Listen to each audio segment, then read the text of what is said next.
Bienvenue dans cette nouvelle édition du 12-15. Au sommaire, commémoration des 34 années d'administration du président camerounais Paul Biya. Les militants du parti présidentiel ont célébré le 6 novembre l'anniversaire de son accession à la magistrature suprême. La Guinée et la Chine renforcent leur partenariat. La récente visite du président guinéen Alpha Condé à Pékin a permis la signature de plusieurs accords et notamment la reprise du projet minier de Simandou. Et le roi du Maroc, Mohamed Issa, a achevé sa visite officielle au Sénégal. Des accords de coopération ont été signés dans les domaines agricoles et de la pêche. Il a notamment été question de la volonté du Maroc de réintégrer l'Union africaine. Le parti au pouvoir au Cameroun, le Rassemblement démocratique du peuple camerounais, célébrait ce 6 novembre les 34 années d'administration du président Paul Biya. Les militants et sympathisants se sont retrouvés à travers tout le pays. L'occasion également de dresser un bilan des actions du chef de l'État. Reportage de notre correspondant Chérif Ousmane Bardonka. Les militants et sympathisants du RDPC, le Rassemblement démocratique du peuple camerounais, le parti au pouvoir, ont célébré ce 6 novembre 2016 le 34e anniversaire de l'accession du président Paul Biya à la magistrature suprême.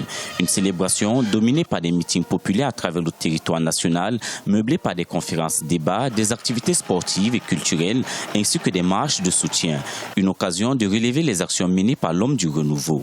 Le déficit énergétique est un chaos pour toute économie et particulièrement nous au Cameroun aujourd'hui, où nous nous situons aujourd'hui comme cette porte d'entrée dans le cadre de la zone CEMAC et où les deux investissements structurants, l'Opanga, le port de Kribi, viennent aujourd'hui montrer effectivement que nous avons compris notre position de leader. Sur le plan législatif, les lois d'exception ont été abolies, les libertés consacrées, le multipartisme restauré. La loi fondamentale a été modifiée pour l'adopter à la nouvelle donne politique, ce qui a permis de mettre sur pied de nouvelles institutions qui renforcent l'état de droit, notamment la Chambre des comptes et le Sénat. En économie, la réalisation en cours des projets structurants et ceux contenus dans le plan d'urgence trinal justifient la volonté du chef de l'État de faire du Cameroun un pays émergent à l'horizon 2035. Au-delà de ces réalisations, le volet social reste à parfaire. Il faut mettre un ton dans le cadre sanitaire parce que le plateau technique vient, avec tout ce que nous avons eu comme des évacuations sanitaires, nous montre effectivement qu'on doit revoir notre plateau technique. Le thème de ce 34e anniversaire du renouveau interpelle les militants du RDPC et les Camerounais à s'allier derrière le président Paul Biya pour soutenir le mouvement sportif camerounais en vue du renforcement de l'intégration nationale et de la coexistence pacifique et une collaboration mutuelle bénéfique entre les peuples et les nations. Toujours au Cameroun, des avocats anglophones ont manifesté ce mardi dans le nord-ouest du pays. Ils demandent que les textes et lois utilisés soient traduits en anglais comme le prévoit la Constitution selon eux. Ils souhaitent également la création d'un nouveau barreau uniquement pour les avocats anglophones. La manifestation a été dispersée par les forces de l'ordre. Pour rappel, le Cameroun a deux langues officielles, le français et l'anglais. La Guinée et la Chine renforcent leur coopération. Lors de la récente visite du président guinéen Alpha Condé à Pékin, plusieurs accords de partenariat ont été signés. Ils concernent notamment l'extension du port de Conakry, la construction d'infrastructures routières et ferroviaires.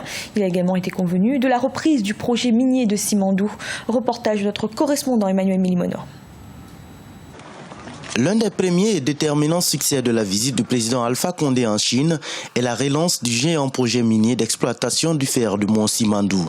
Situé à 800 km de Conakry dans le sud-est du pays, ce projet semblait au point mort après l'annonce de sa mise en veilleuse pure et simple par Rio Tinto.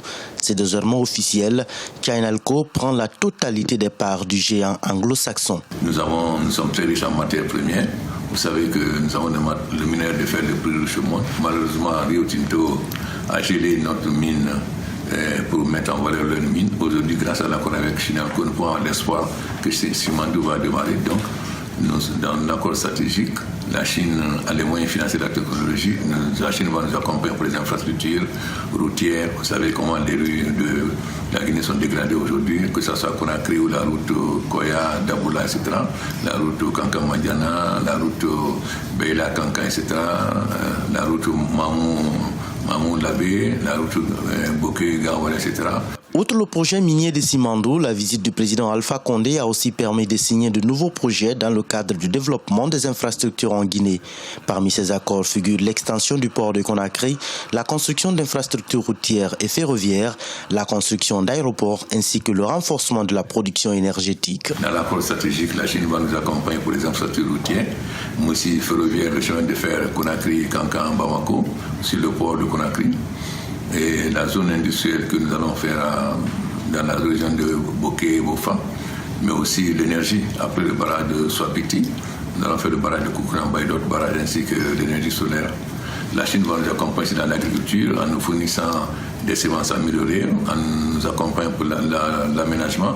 Vous savez qu'aujourd'hui on produit une fois par an, mais avec l'aménagement nous allons pouvoir produire 3 fois par an. Et la Guinée va enfin devenir le grenier de l'Afrique de l'Ouest comme pendant la période coloniale c'était prévu. L'amélioration de la desserte en eau potable dans la capitale guinéenne était aussi au menu des débats. Des entreprises chinoises vont investir le domaine de l'hydraulique villageoise avec en perspective la construction de 15 000 forages à travers le pays. L'agriculture, l'industrie ont aussi été abordées, une visite qualifiée de fructueuse par les officiels guinéens. Dans l'actualité également, le roi du Maroc, Mohamed VI, a achevé ce mardi sa visite officielle au Sénégal. Une visite qui a pris fin avec la signature d'accords de financement dans les domaines agricoles et de la pêche. Résolument tourné vers le continent, le royaume chérifien a également rappelé sa volonté de réintégrer l'Union africaine. Reportage de notre correspondant El Adjaï. La visite officielle du roi du Maroc Mohamed VI au Sénégal a pris fin mardi 8 novembre 2016. 2 accords économiques ont été signés entre les 2 pays. Il s'agit d'une convention de partenariat pour la mise en place d'un dispositif de financement de la petite agriculture en milieu rural et un mémorandum d'entente pour la mise en œuvre d'un plan d'aménagement de la pêche au poulpe. Pour le ministre délégué Bourita Nasser, les relations particulières entre les 2 pays se justifient à travers ces différents accords. Le Sénégal a participé à la Marche verte.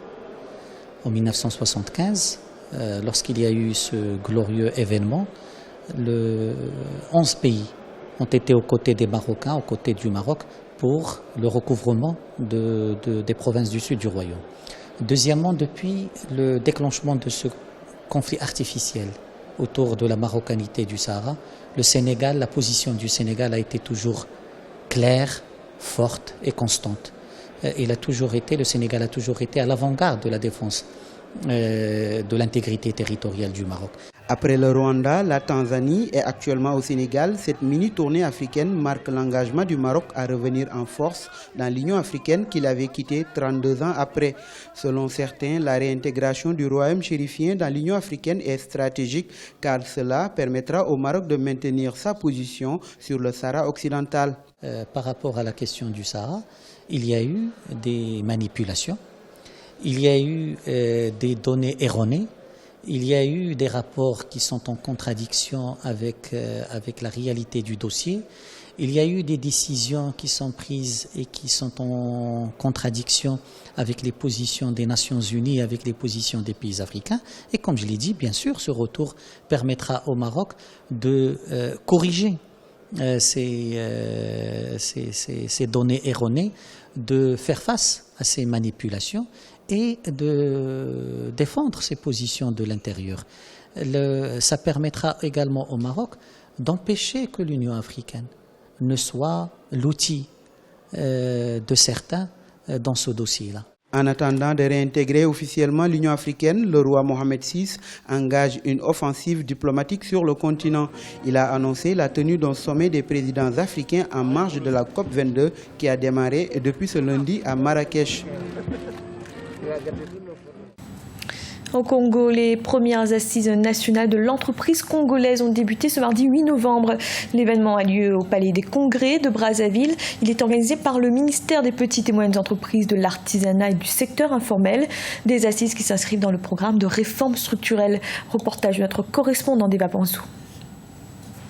C'est sous le thème émergence économique par le développement de l'entreprise que s'est ouverte la première édition des Assises nationales de l'entreprise congolaise ce mardi 8 novembre 2016 à Brazzaville. Ce rendez-vous économique représente pour les organisateurs un espoir à la relance de la croissance économique avec à la clé la détection des vocations entrepreneuriales. C'est le moment et le lieu pour mieux sensibiliser les décideurs, les opérateurs économiques institutionnels des secteurs publics et privés, la société civile. Dans une économie dite de marché, les entreprises représentent les poumons parce qu'elles créent l'essentiel des richesses nationales, entretiennent la croissance et structurent le développement économique national.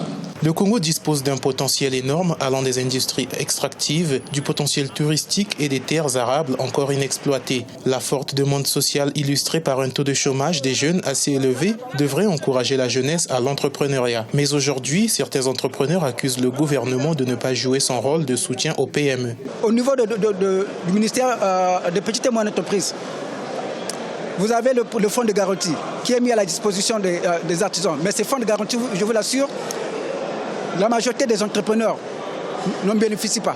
Il y a eu quand même des améliorations à travers le guichet unique, mais il y a toujours quelques complications et nous voulons qu'au cours de ces assises, qu'il y ait une nette amélioration de ces procédures d'immatriculation d'entreprise et surtout qu'il y ait un accompagnement financier pour les jeunes entrepreneurs à travers le financement des micro-projets. La première édition des Assises nationales de l'entreprise devrait poser les fondements d'un travail plus élaboré sous la forme d'un plan d'action pour l'entrepreneuriat intitulé Congo Entrepreneuriat et Émergence 2025. 34 ans après la conférence des entreprises organisée en 1982, le gouvernement congolais entend faire de ces assises un rendez-vous annuel. Ce journal a été réalisé par l'ensemble de la rédaction. Merci de l'avoir suivi. Retrouvez dans un instant une nouvelle édition de l'information.